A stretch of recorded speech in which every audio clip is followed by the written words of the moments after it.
Assalamualaikum warahmatullahi wabarakatuh. Waalaikumsalam warahmatullahi wabarakatuh. Alhamdulillah, wassalatu wassalamu ala ashrafi khalqillah Sayyidina wa maulana Muhammad ibn Abdullah wa ala alihi wa ashabihi wa man tabi'ahu wa nasarahu wa wala wa la hawla wa la quwwata illa billah, amma ba'd. Hadirin jamaah Majlis Talim Masjid Baitul Majid yang saya muliakan, mudah-mudahan kita semua dimuliakan oleh Allah Subhanahu wa taala. Yang terhormat Bapak Haji Abdul Aziz selaku pimpinan masjid dan juga para pengurus yang lain, para asatizah, para tokoh masyarakat, para hujjaj dan remaja sekalian. Syukur alhamdulillah, malam hari ini Allah masih memberikan kepada kita kesempatan, kesehatan dan kekuatan sehingga bisa hadir kembali berkumpul untuk sama-sama mengikuti pengajian.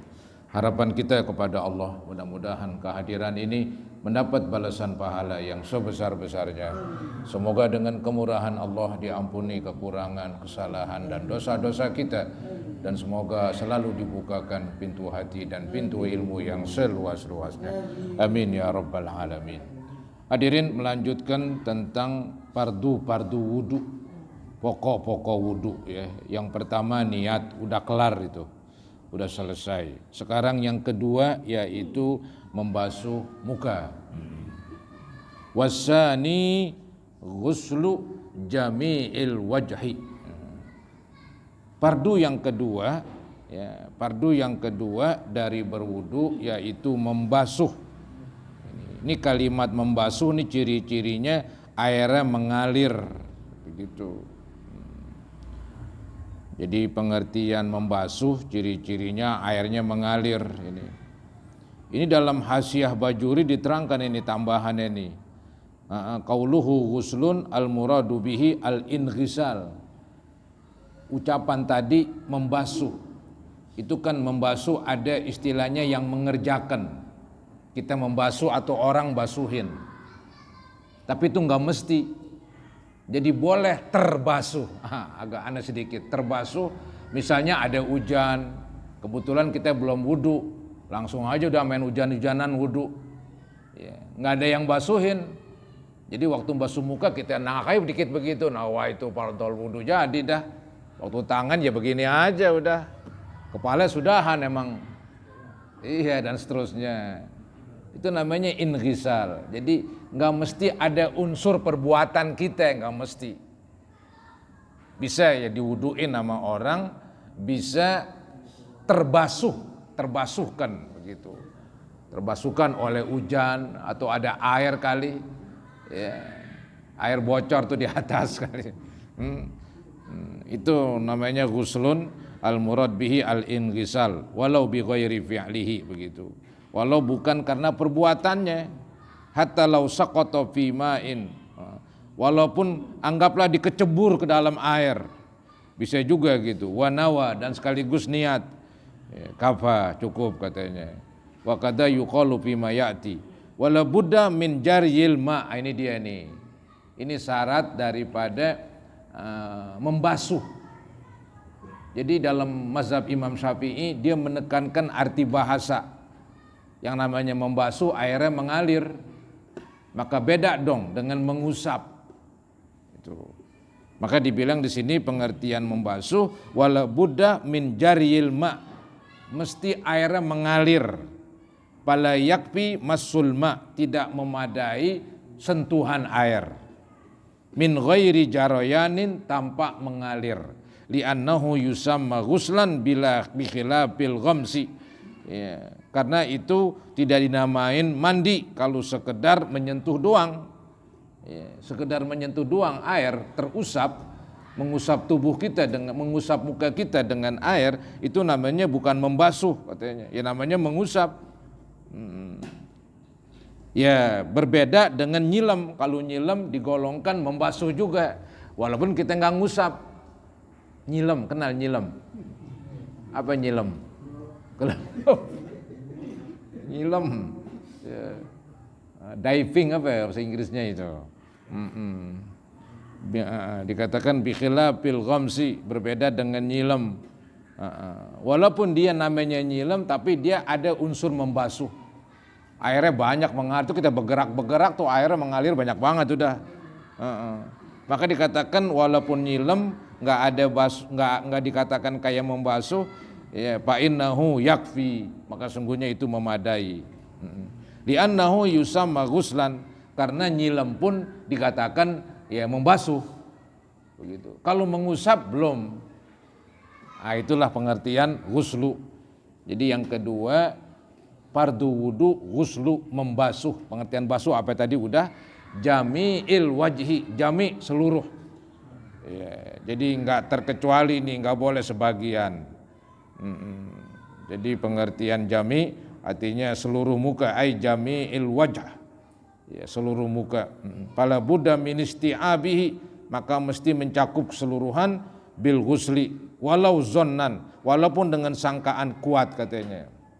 Fala yustaratul yakin, enggak disyaratkan yakin banget begitu. Misalnya kita berwudu pakai kaca, patin. Wah repot begitu. Pokoknya kira-kira sangkaan kuat, seluruh muka kebas, dah cukup begitu. Pakai zon di sini ada sangkaan kuat bahasa Indonesianya lah. Ya. Jadi kira-kiranya, tapi kira-kira sangkaan kuat. Enggak mesti kita kacain, kenapa enggak sebelah mari. Aduh, ntar wudunya pakai kaca semua, heboh. Ya. Jadi cukup katanya, maka tadi fala yustaratul yakin, tidak disyaratkan yakin, bal mata ghalaba ala zonnihi dzalik kafa. Tetapi bila mana udah sangkaan kuat pada orang tersebut, mukanya seluruhnya terbasuh, memadai. Itu. Jadi ghuslu jami, membasuh seluruh muka. Entah diterangkan tuh batas muka, ya, melebar dari kuping kanan kuping kiri, ya, atas ke bawah, dari tumbuh rambut yang normal sampai ke tulang janggut. Walaupun tulang janggut dilebihin hampir ke leher lebih bagus. Di atas ini jangan pas-pasan, naikin dikit, kuping liwatin dikit supaya meyakinkan, ya, begitu. Jadi membasuh seluruh muka. Wahadduhu tulan, nah ini diterangkan. Wahadduhu tulan, dan batasan muka ya secara memanjang, mabaina manabiti sya'ri ra'si ghaliban wa akhiril lahyaini wa huma al-admanil ladhani yanbutu alaihimal asnanu sufla. Saya ulangin, wahadduhu, dan batasan muka, tulan secara panjang, yaitu atas ke bawah, mabaina, ini kan lebih panjang, atas ke bawah lebih panjang, kuping ke kuping hanya jadi ini panjang, ini lebar gitu. Ya.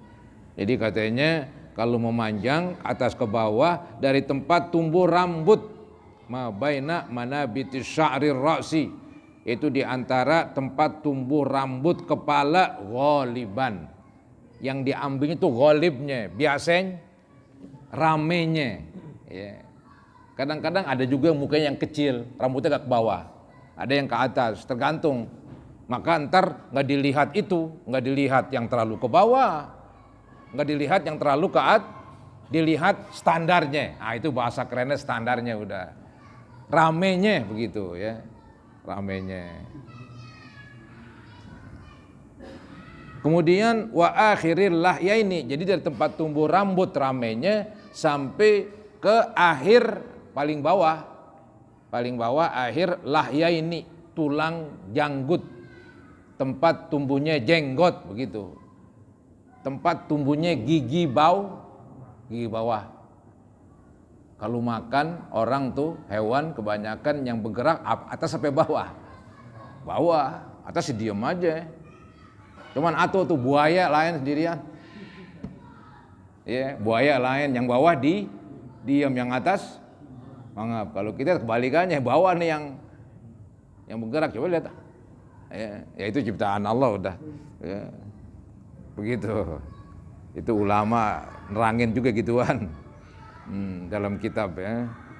Jadi tulang janggut atau tulang apa ya, tulang dagu, tulang apa namanya? Ya bolehlah. Wahuma al-admani, nah, tulang janggut ini adalah dua tulang alladani yang keduanya itu yanbutu alaihima tumbuh atas keduanya al-asnanus sufla gigi-gigi bawah. Ya, gigi-gigi bawah itu di sini nih. Ini kan tulangnya. Nah, gigi bawah tuh tumbuh di sini.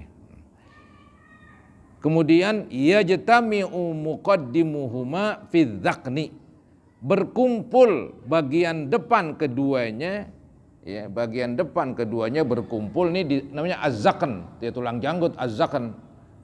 Nah, jadi kan begini nih dua tulang seret begitu tuh. Ini tempat tulang tumbuh gigi bawah begini nih. Ini tengah-tengahnya nih berkumpul di sini nih. Ini tulang zaqn, tulang dagu. Ntar kalau ke belakangnya ke kuping tuh. Ke belakangnya nih larinya ke kuping nih tulang. Jadi kan begitu seret. Ya. Bagian depan menyatu di tulang janggut zaqn. Bagian belakang menyentuh hampir dekat kuping ini. Lihat ke kuping, ya. Jadi dikatakan begitu. Itu tulang dagu ke situ tuh. Ya. Jadi sampai ke kuping sini tuh. Tulang dagu itu di akhirnya, akhir belakangnya. Nah, ini dikatakan wa muakhiruhuma fil udun begitu. Dan akhir kedua tulang dagu itu ya di akhirnya pada kuping. Jadi saudara-saudara, batas muka itu ke atas ke bawah ya nanti diterangkan tuh, cuma di sini nggak diterangkan. Istilahnya supaya meyakinkan lebihin dikit ke atas. Kalau ke bawah juga supaya meyakinkan hampir ke bawah ke leher ini begitu. Bagusnya begitu. Ya.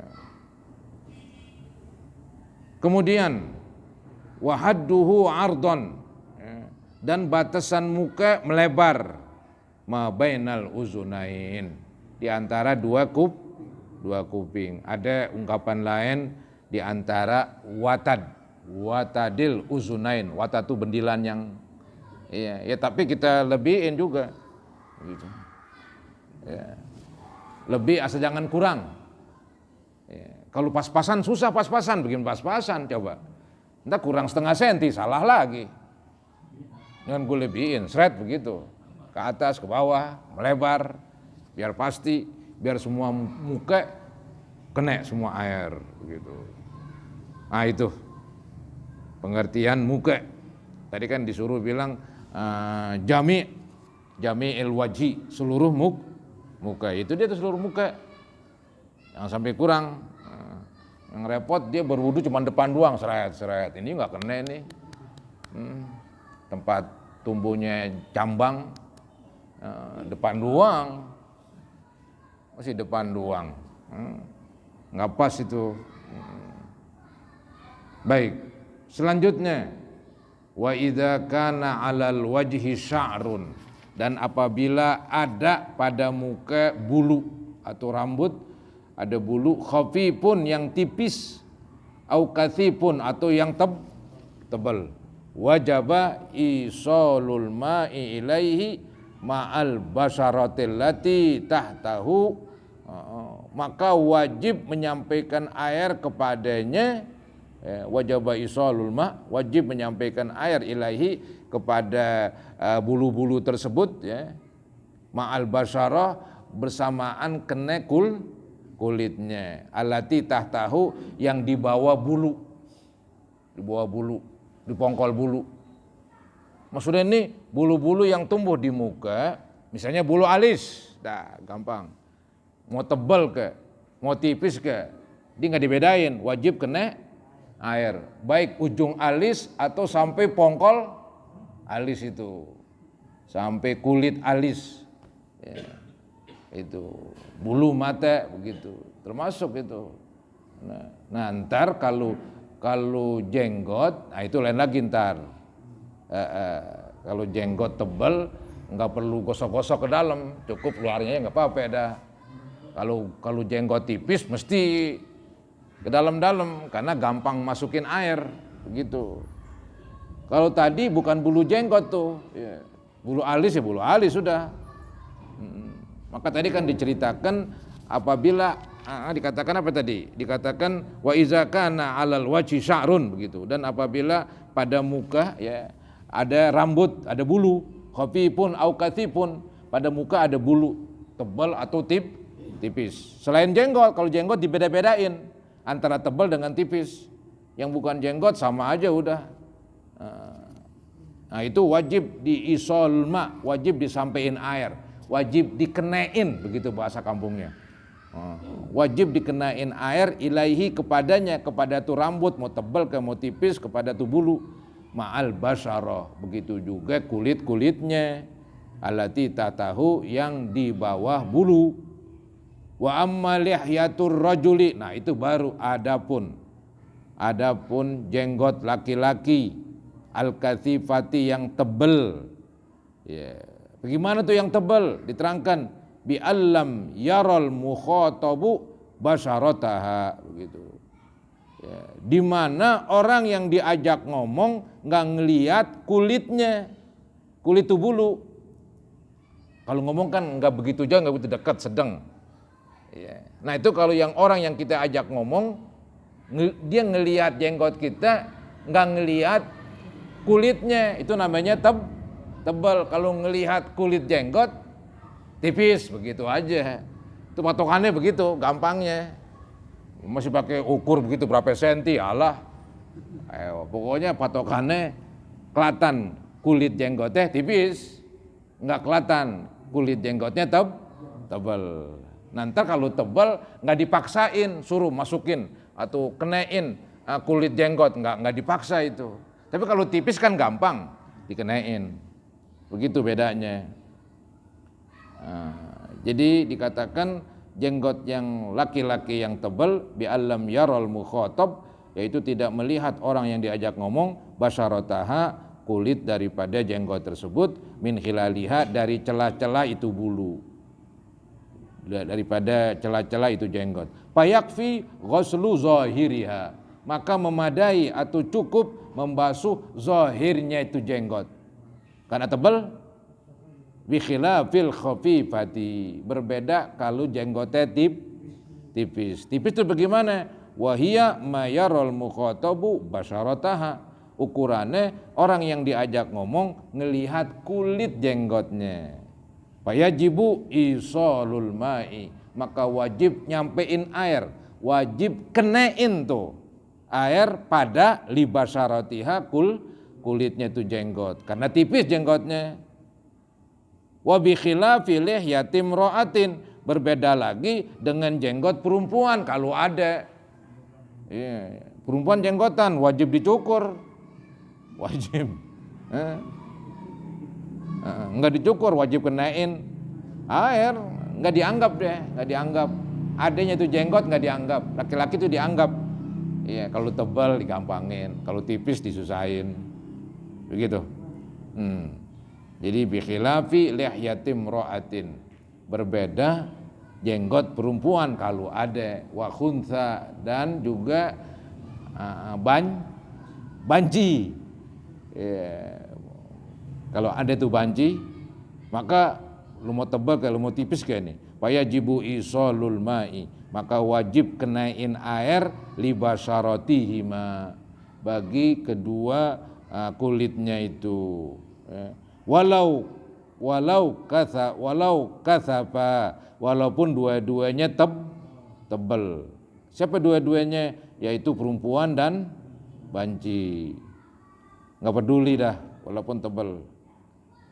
Wala budda ma'a ghuslil wajhi, dan mesti bersama membasuh muka, min ghusli, yang tadi nih, min ghusli juz'in. Jadi mesti bersama membasuh muka dari membasuh sebagian minar ro'si, dari kepala. Tadi kan disuruh, ceritanya kan basuh muka, tapi disuruh basuh sebagian kepala supaya mastiin begitu. Warraqabah, wajib dibasuh sebagian leher gitu. Wa ma tahta zaqn, dan juga wajib dibasuh apa yang di bawah tulang dagu. Karena untuk memastikan memastikan bahwa itu mencakup. Supaya memastikan mencakup, menyeluruh, maka bagian kepala sedikit kena, kalau ke atas bagian bawah leher kena. Ya, kalau kuping ya sudahan ini. Kuping kena kadang-kadang itu ya. Itu saudara-saudara membasuh muka. Ini ada istilah ma la yatimul wajibu illa bihi fahuwa wajibun. Artinya yang wajib tidak sempurna kecuali dengannya. Maka dengannya itu jadi wajib. Membasuh muka nggak jadi sempurna kecuali kita basuh sedikit kepala, kecuali membasuh sedikit maka membasuh sedikit kepala dan leher ikut-ikut wajib. Ma la yatimul wajibu illa bihi fahuwa wajibun. Itu semacam rumusan. Selesai cerita membasuh muka. Terusin, kita baru bertanya dah. Wasalisu, dan yang ketiga, ini yang rukun-rukun doang nih, emang dikumpulin rukun-rukun. Begitu dalam kitab fikih supaya gampang ingat. Rukun wudu ya seturu rukun wudu, padu-padunya, ntar sunat wudu ya seturunya, segemprok begitu. Ya, walaupun dalam praktek kan campur aduk. Ntar sunat, ntar muka wajib dah. Ya, begitu. Wasalisu ghuslul yadain, dan yang kedua membasuh dua tangan. Ini kata-kata membasuh, kalau ada yang tanya, bolehkah berwudu dengan es? Ini katanya dia nggak mengalir airnya. Kudunya tuh esnya taruh dulu biar mencair. Sulit itu. Ulama kebanyakan nggak kasih aja. Dalam kitab gede juga, kitab kuning itu diterangkan. Ya, berwudu membasuh muka dengan es belum mencair. Udah mencair sih bebas aja. Ya, susah dikatakan mengalirnya itu. Ya, walaupun yang mengalir tapi berat udah mengalir dikit-dikit gitu. Secara bahasa, secara adat nggak disebut membasuh itu. Apa namanya itu dah.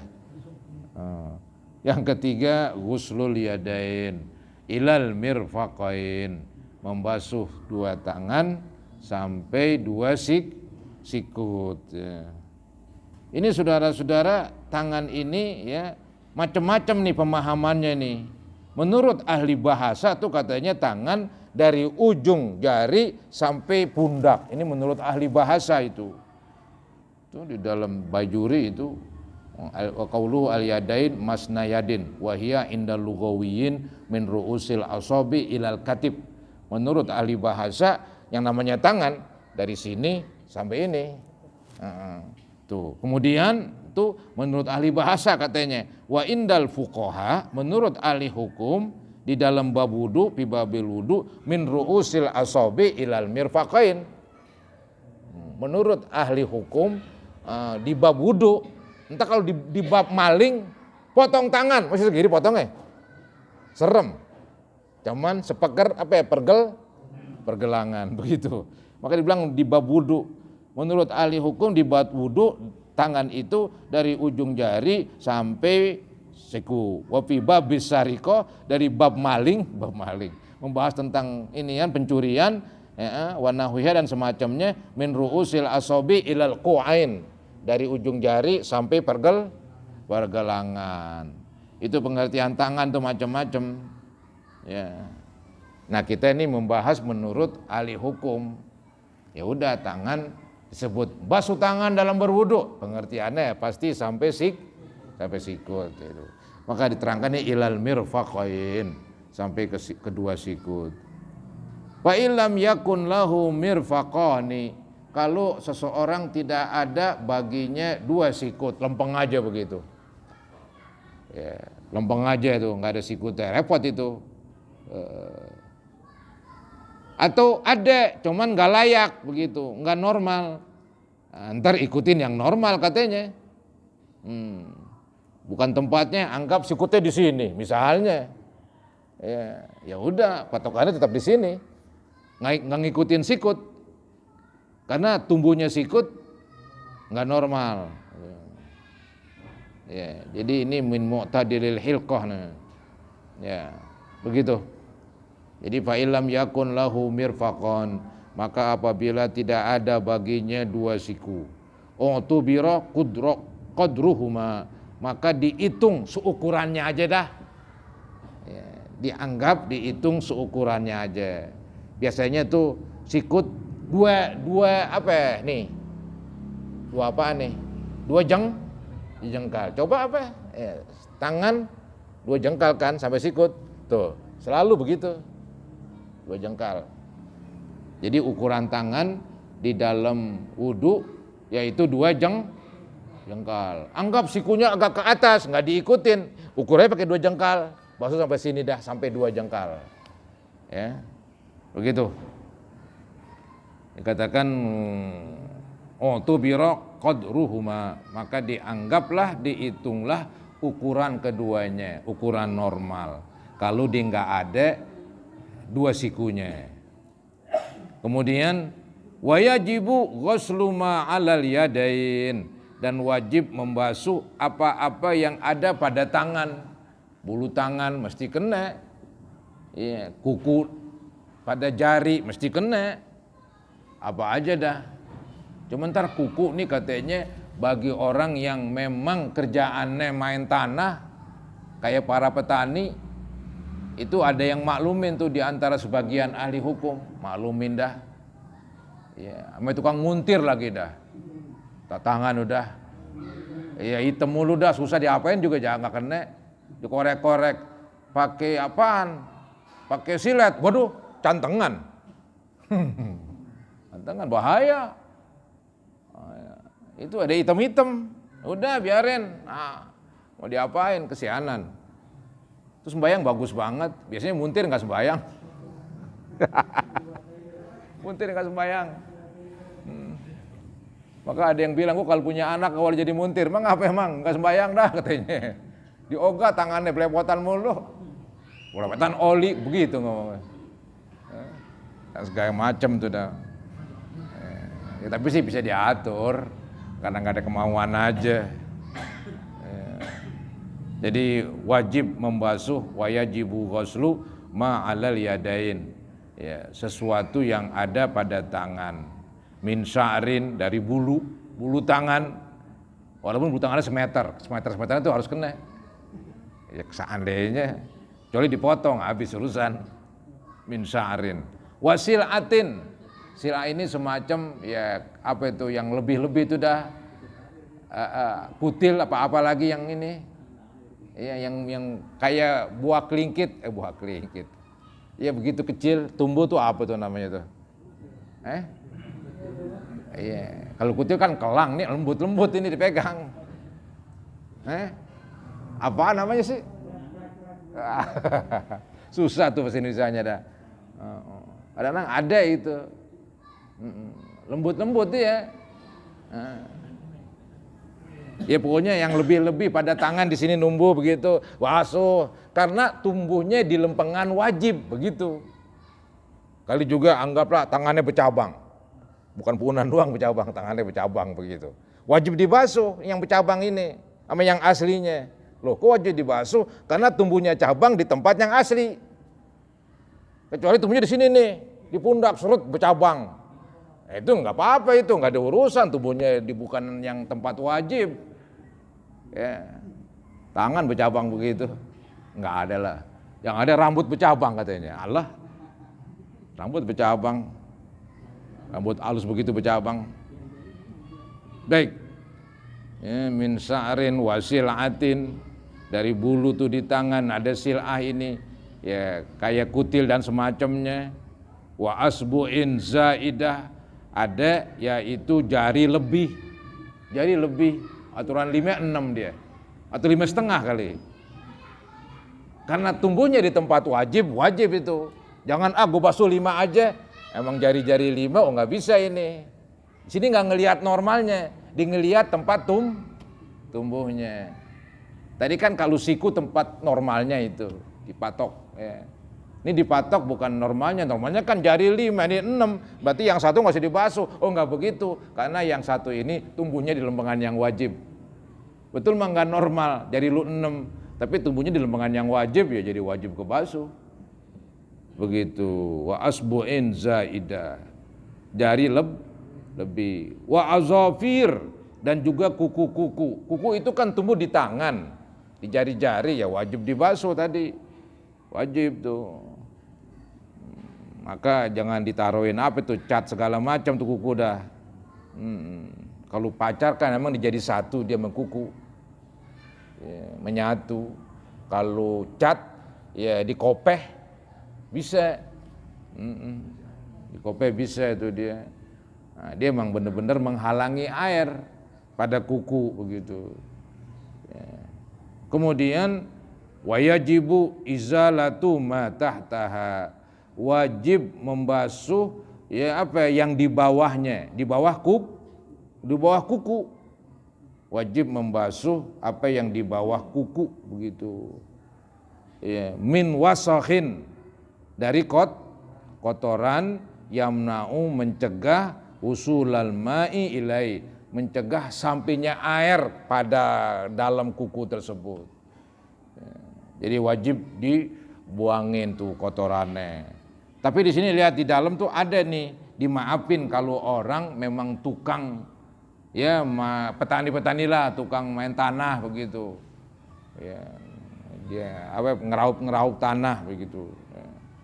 Itu diterangkan di sini qauluhu wa yajibu izalatu ma tahtaha ay tahtal azafir. Ya, wajib dibasuh apa yang di bawah kuku. Wa qauluhu min wasakhin, nah, ada perkataan dari kotoran, bayanun lima tahtaha, itu menjelaskan tentang apa yang di bawah kuku.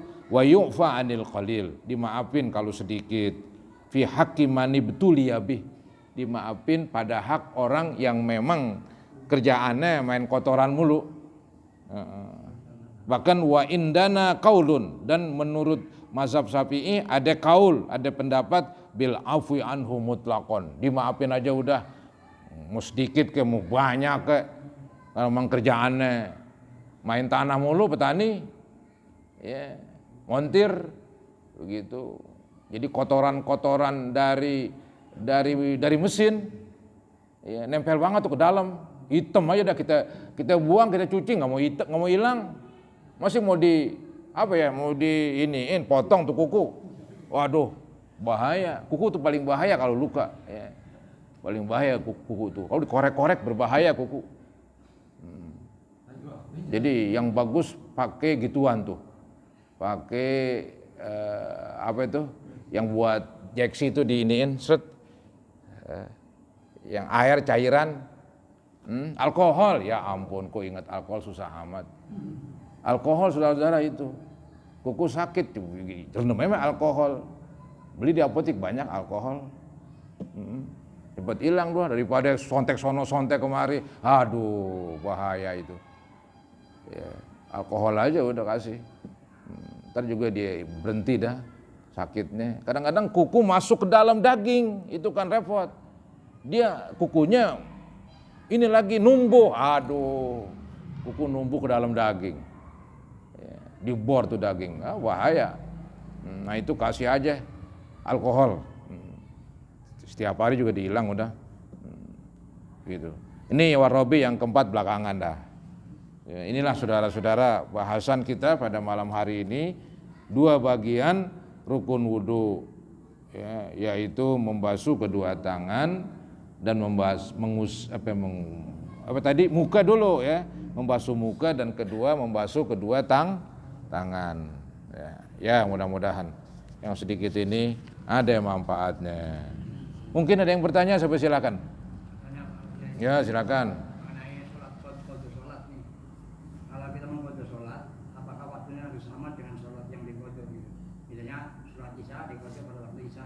Enggak mesti. Betul, kan begini ya, pengertian kodok kan istilahnya bayar utang bukan di waktunya, udah. Bukan di waktunya. Misalnya kan kodok zohor, berarti kan kemarin tuh waktu zohor kita nggak sembahyang. Nggak mesti di waktu zohor. Loh, zohor sekarang beda dengan zohor kemarin. Udah beda. Ya, jadi kapan aja sembahyang kodok zohor di waktu malam. Kodok zohor subuh, bebas. bebas begitu. Karena emang namanya qada udah di luar waktu khusus yang diberikan. Nggak mesti jadi qada asar di waktu asar, nggak mesti. Terserah ente kan begitu kasarnya. Yang penting bebas, nggak ada syaratnya mesti asar juga. Karena yang ditinggalkan asar, yang ditinggalkan isya, maka waktu isya itu nggak cermat lah istilahnya. Dan agama nggak menyaratkan itu. Lagi secara akal mah nggak pas. Qada itu kan membayar di waktu yang bukan ditentukan. Kapan aja berarti. Udah liwat waktunya. Walaupun dulu tadi saya bilang dia meninggalkan lohor. Apakah mesti di lohor lagi yang akan datang? Enggak mesti. Karena lohor yang akan datang beda dengan lohor yang udah liwat. Ya, bebas sudah. Baik. Baik ya. Kalau enggak mari saudara-saudara kita akhiri dengan membaca Ummul Quran suratul Fatihah. Semoga Allah Subhanahu wa taala sampaikan pahalanya kepada ibu bapak kita, kepada guru-guru, kepada mertua kita dan juga istri yang sudah wafat atau anak-anak kita. Semoga Allah ampuni mereka dan semoga Allah ampuni kita sekalian. Al-Fatihah ala ma nawaina wa ala ma nawaitum wa ala ma nawal hadirun ila hadratin Nabi Rasulullah sallallahu alaihi wasallam. Al-Fatihah. A'udzubillahi minasyaitonir rajim. Bismillahirrahmanirrahim. Alhamdulillahi rabbil alamin arrahmanir rahim. Iyyaka na'budu wa iyyaka nasta'in. Ihdinas siratal mustaqim. Siratal ladzina an'amta 'alaihim ghairil maghdubi waladdallin. Amin. Astaghfirullahalazim. Astaghfirullahalazim. Astaghfirullahalazim. Allahumma shalli 'ala sayyidina Muhammad wa ali sayyidina Muhammad wa sallim tasliman katsira walhamdulillahi rabbil alamin. Allahumma anfa'na bima 'allamtana wa 'allimna ma yanfa'una wa zidna ilman nafi'a. Rabbana ighfir lana wa liwalidina warhamhum kama rabbawna shighara li jami'il muslimina wal muslimat wal mu'minina wal mu'minat wal ahya'i minhum wal amwat. Rabbana taqabbal minna innaka antas samiul alim wa tub 'alaina innaka antat tawwabur rahim. Rabbana atina fid dunya hasanah wa fil akhirati hasanah wa qina azabannar. Sallallahu ala sayyidina Muhammadin wa ala alihi wa sahbihi wa sallam. Alhamdulillahi rabbil alamin. Kurang lebihnya mohon maaf. Assalamualaikum warahmatullahi wabarakatuh.